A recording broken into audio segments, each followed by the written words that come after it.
Baada ya kumalizwa soko kutengenezwa, kilichozidi ni kupunguza zile harakati za resi, kwa sababu sote tunabahatika sasa hivi kukutana sehemu moja. Maboti yanatoka huko yanakuja hapa, ikiwa sote tunakutana kwenye mzunguruko mmoja.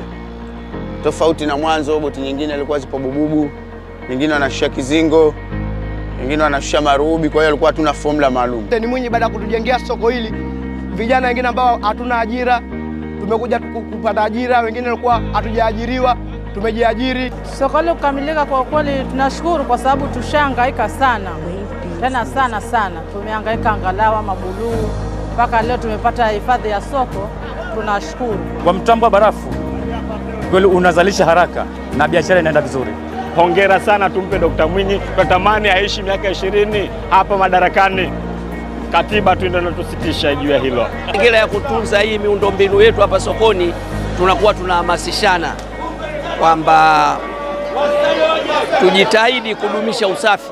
Kuna wengine sema kwa kubwa, kuna vigari hapa tumeletewa kama taa, papa, chewa kwa kubwa na paka kwenye vigari wale kwa mnadani bila kuchafua soko lenyewe.